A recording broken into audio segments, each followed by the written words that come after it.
Hello दोस्तों, आप सभी का स्वागत है मेरे यूट्यूब चैनल में। आज की कहानी है हिडन आशिक भाग 5। सख्त चेहरा और आवाज रखते हुए विराज ने कहा, फ्रेश हो जाओ और नाश्ते के लिए नीचे आओ और कुछ भी मूर्खतापूर्ण करने की कोशिश मत करो, वरना परिणाम बहुत बुरे होंगे। उसने उसे घूरते हुए चेतावनी दी। प्रिया ने कोई जवाब नहीं दिया और सिसकती हुई फर्श की ओर देखती रही।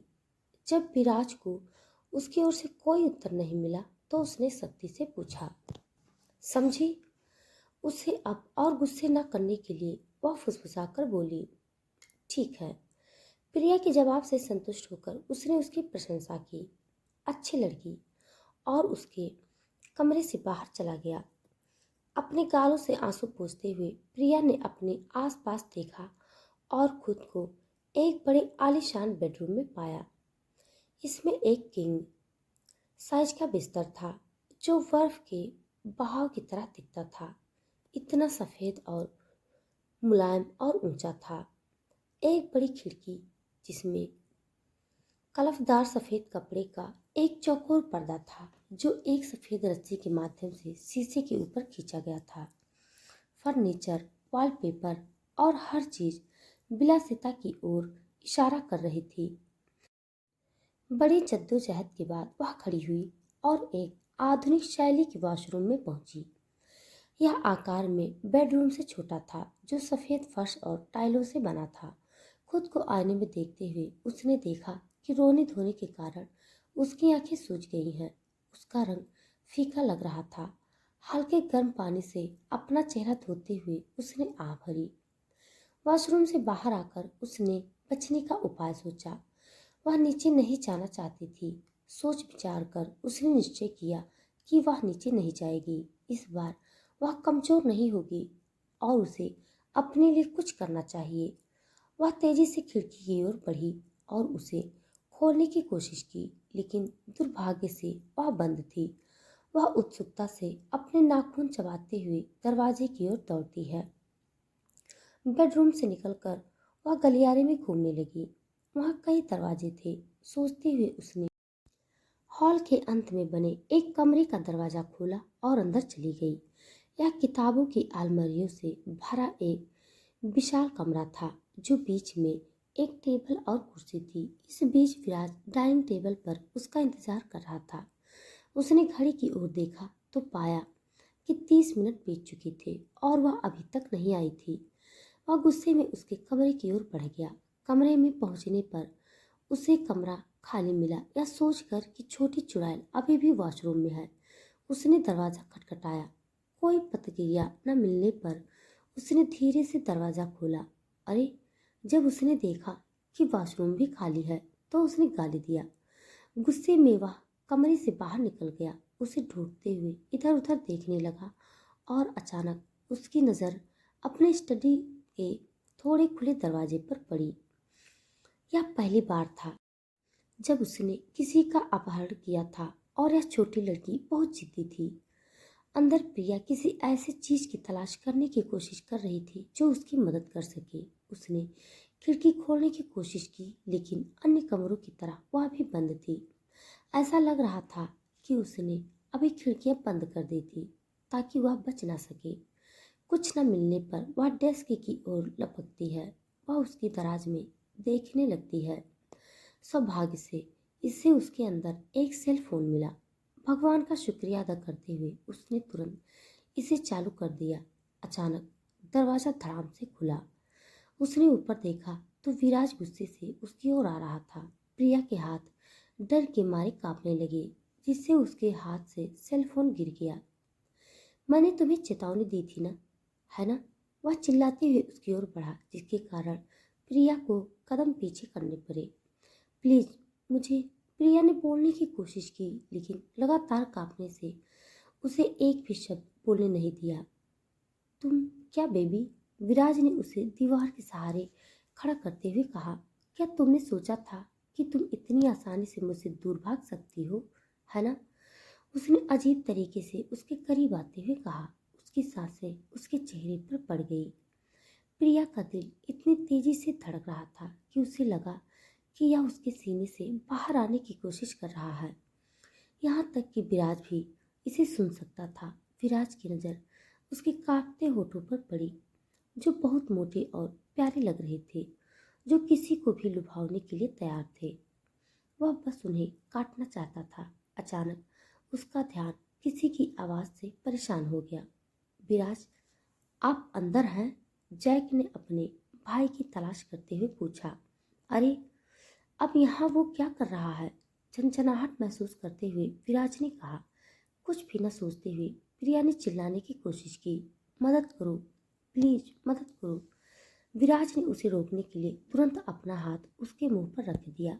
चुप रहो, वह बड़बड़ाया। प्रिया उसकी पकड़ में संघर्ष करने लगती है और उसका हाथ काट लेती है। उफ! विराज ने अपना हाथ खींचते हुए फुसफुसाया। मदद करो, मदद करो। वह फिर चिल्लाने लगी। फिर कुछ सोचे समझे उसने झट से अपना मुंह उसके मुंह पर दे मारा। उसकी इन अचानक हरकतों से प्रिया की आंखें चौड़ी हो गई।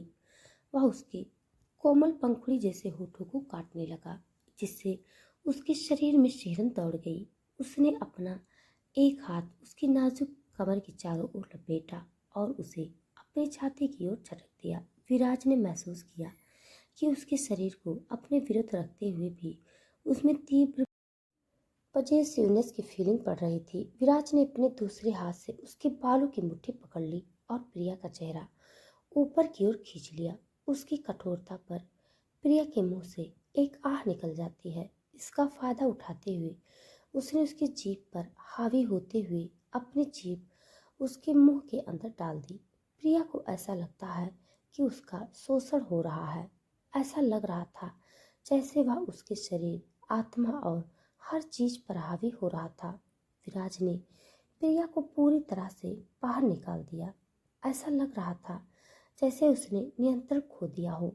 उसे अपनी बाहों में पाकर उसे इतना अच्छा लग रहा था कि वह हमेशा ऐसे ही रहना चाहता था। यह महसूस करते हुए कि उसकी बाहों में छोटी सुंदरता हवा के लिए हाँफ रही थी। विराज ने अपने होठ अलग कर दिए और अपना माथा उसके सामने रख दिया। वो दोनों पिछली गतिविधि के कारण जोर जोर से सांस ले रहे थे। अचानक दरवाजा खुला और उन्हें किसी के अंदर आने की आहट सुनाई दी। विराज ने तुरंत खुद को और अपनी छोटी सुंदरता को किताबों की अलमारियों के पीछे छिपा दिया। उनके शरीर एक दूसरे के इतने करीब थे कि वे एक दूसरे के दिल की धड़कन सुन सकते थे।